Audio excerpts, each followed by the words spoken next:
So, you're curious about the changes to Scholar going into Endwalker. Sick, me too. In this video, we are going to be going over the changes to the job from Shadowbringers to Endwalker and my thoughts on them. Please note that some of these new tooltips are tentative and are subject to change up to and following the official release of Endwalker. I will strictly be speaking on the Mediator versions of the tooltips and be giving my food for thought. Also, something to note is that most of the potencies on our skills have been changed for better or worse, and I will not be mentioning them unless it impacts the Scholar play in some way. Alright, let's get right into the new abilities of Scholar and analyze them at a deeper level. Protraction. Protraction increases the maximum HP of the target by 10% and also increases the healing received via healing actions by 10%. You may be familiar with this ability already as it's very similar to Thrill of Battle. This is a very strong ability and arguably the strongest of the new healer buff skills. You can use this to buff your own arsenal of abilities, such as to spread Adloquium, or to buff your co-healer's abilities. And this is all while acting as effective mitigation. Remember, HP increasing abilities are not affected by diminishing returns. The only downside to Protraction is that it's weaker on a job roll with lower HP values as it scales worse. This ability also has great synergy with other jobs outside of the healer roles. Protraction can be used to increase the shield of the Blackest Knight as it is based off of HP. We know this already because using TBN on Thrill of Battle increases the TBN shield value. It should in theory also be able to buff Divine Veil as well, as the shield from it is also based off the Paladin's HP. Protraction should also increase the healing from Nascent Flash and Bloodwetting from Warrior, while also affecting abilities from Paladins such as the effects of Knight's Benediction or any other HP restoration effect on themselves. This ability does however raise the question if using Protraction before Walking Dead would mean you would have to heal more to fulfill the HP requirement. We better check that out. You can also use Protraction to buff smaller niche things like a player's Shake It Off shield, combining with Thrill of Battle, or even using it in conjunction with Sage's Krasis ability for even more HP restoration effects. The more you think about the skill, the more possibilities come out. Protraction is also very beginner friendly when being used as mitigation. What I mean by this is due to the fact that it's an HP increase effect, you can apply it after a buster has already been snapshotted, and it will still work just as effectively as long as the damage hasn't hit the player yet. While we are on the topic of new abilities, let's take a look at their new ability, Expedient. This ability applies two buffs, one for mitigation and one for movement speed. You can think of this ability as Scholar's Temperate skill if you've played White Mage. This is a very strong tool for both the midsection and the higher end spectrum of players. Most players will be able to utilize the 10% mitigation part of the skill, but if your group is able to utilize both the mitigation and the movement speed aspect of this buff, then you will truly shine with this ability. Honestly, the best part about Expedient is that Square Enix will never balance mechanics around it as per the motto of never requiring specific jobs for any fight, so it will always give you the advantage for movement type mechanics that have little room for error, giving you more wiggle room. Hypothetical scenarios where you can utilize Expedient with the movement buffs and defensive buffs are mechanics like Grand Octet or Ten Strike in UCOB, Hello World in the 12th floor of Omega Savage, and Voidgate 2 and Lions in the 10th and 12th floors of Eden Savage. Similarly, you could also use this in UCOB or T in a scenario where you would alternate Sprint and Expedient between Trios and Almighty Judgments, or even use it in tangent with Sprint by using Sprint before or after Expedient to maximize your movement efficiency. Now let's get into some of the changes done to Scholar's current toolkit that we are more familiar with. Deployment Tactics is now a 90-second cooldown, which means it pairs up very well with Recitation while also having the ability to be used more frequently. This is especially important in a progression environment.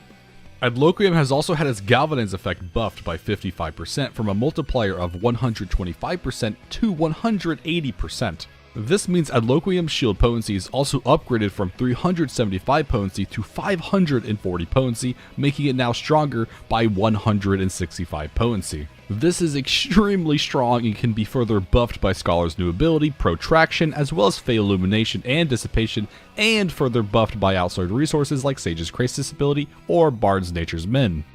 Art of War becomes Art of War 2, and you might write this off as just a potency buff, but this is actually a hefty DPS increase for Scholar AoE. Currently on 2 targets, the difference between Broil 3 and Art of War is only 30 potency, but after Endwalker the difference between a Broil 4 and Art of War 2 will be 65 potency. This is a pretty dramatic increase in damage on 2 target AoE, and it makes it the hardest hitting spammable AoE among the healers. Ruin 2 also still exists, and I'm actually very surprised it does. I was wholly expecting Square Enix to yoink this from our hands, but they didn't, and I'm actually grateful for that. So thanks Square Enix for that. The reason why Ruin 2 is actually so great is for the sole reason alone that Scholar has no instant cast abilities outside of it and the dot. This means for mechanics that require you to run a long distance without stopping, we would have been screwed heavily compared to the other healers. Ruin 2 can also act as a double weave tool if needed for unplanned situations. The damage difference between Ruin 2 and Boreal 4 has also been relieved slightly, as you're only punished by losing 75 potency now versus the 90 you lost in Shadowbringers. Fey Blessing no longer has a Fey gauge cost, and due to the changes to the cast system can be weaved freely between our GCDs with no damage loss. Talking a bit about the MP economy of Scholar. Scholar's energy drain has lost the 500 MP you get from using it. This has both positive and negative impacts for our current MP pool. This is good because healing with Aetherflow no longer means you'll be losing out on the MP. This is bad because we'll no longer be able to get large bursts of MP through the usage of Aetherflow and Dissipation. This can push back Scholar's recovery potential very slightly. The good news is that Aetherflow now gives us 20% MP back, which means we'll generate 2000 MP instead of 1000 MP every 60 seconds. Doing some basic math, we can see that assuming we use all Aetherflow on ED and use Dissipation, we'll be losing a net negative of 1000 MP every minute compared to today.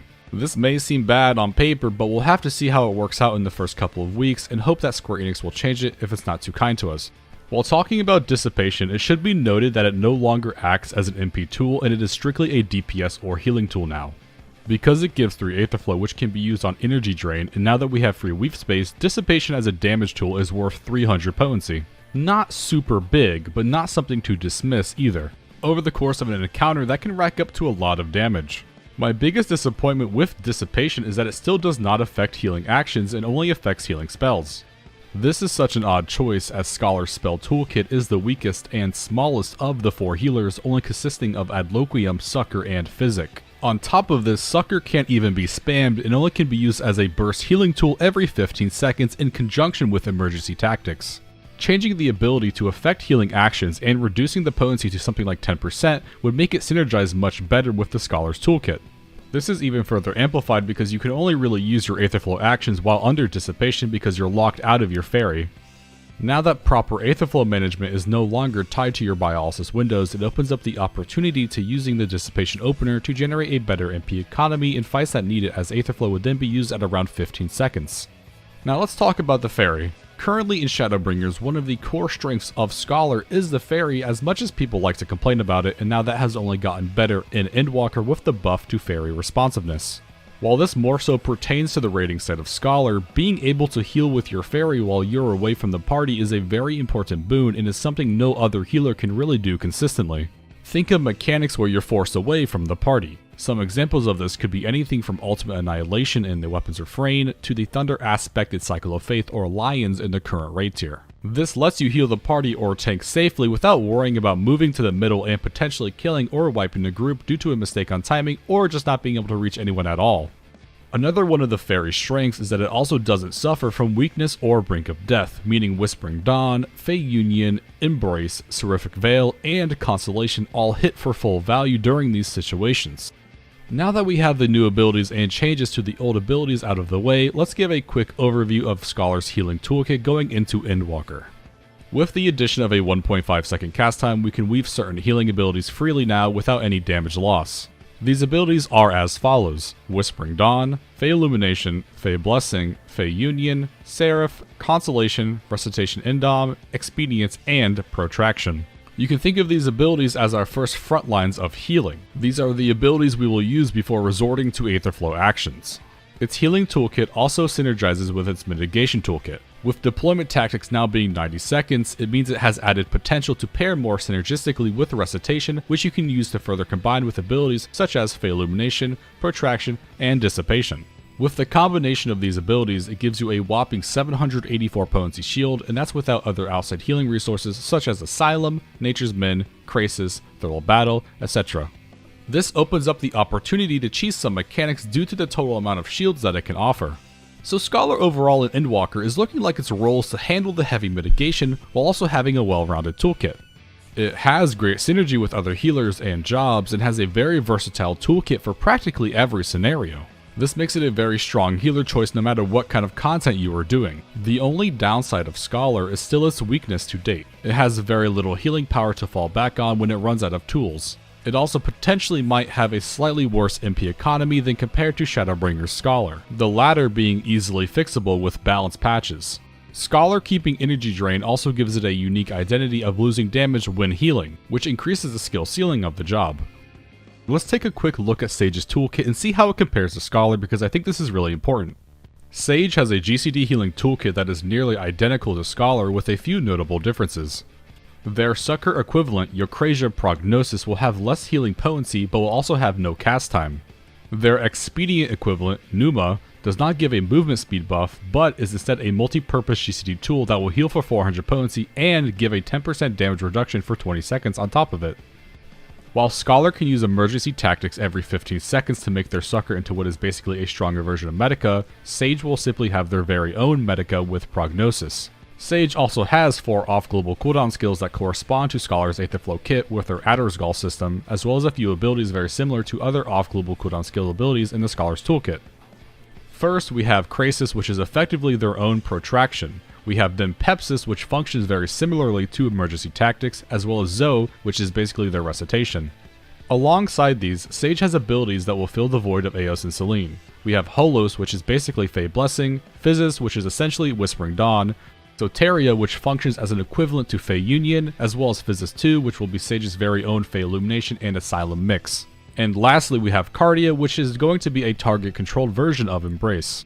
Unique to Sage is an ability called Haima, which is a single target 150 potency shield with a 30-second duration that will reapply itself 5 times as it's broken over 30 seconds, converting the remaining stacks to pure HP at the end of its duration. There is also an AoE version of this skill called Panhaima, which can correspond to Scholar's Seraph. Both of these abilities are on a 120-second cooldown. When comparing these toolkits side by side, both Scholar and Sage have their advantages and disadvantages. Sage is very proficient at applying shields at a faster rate than Scholar, although generally weaker in strength and also have more ease of access, with the majority of their toolkit being an applying go style of healing. Sage also has no raid buff in their toolkit, which gives it an edge during progression or inexperienced parties. And Scholar has a much more mitigation heavy toolkit, with the job being able to deploy higher potency shields than Sage and also have one extra AoE mitigation source with the mitigation portion of Fey Illumination, all while also being able to establish heals onto the party without actually being next to the party with the use of the fairy. While we can compare these two healers side by side, it's also worth mentioning that they also synergize with each other very well, and it's very possible that they can work in tangent with one another in higher level raids by stacking their mitigation together or spreading it out more evenly. This is similar to how Diurnal Astrologian and White Mage work together, albeit with the regens. This is mainly possible because Sage and Scholar both have strong pure healing sides to their toolkits, which also play off each other's strengths and weaknesses. Scholar was one of those jobs that didn't really need much work, and looking at the preview they gave at the media tour, I am actually pleasantly surprised with how it came out and excited for playing it in Endwalker. There are a few niche things that I'm waiting to comment on as they require more hands-on play, but that will come out with my thoughts after Endwalker comes out. In the next video, we will be talking about Astrologian. See you there.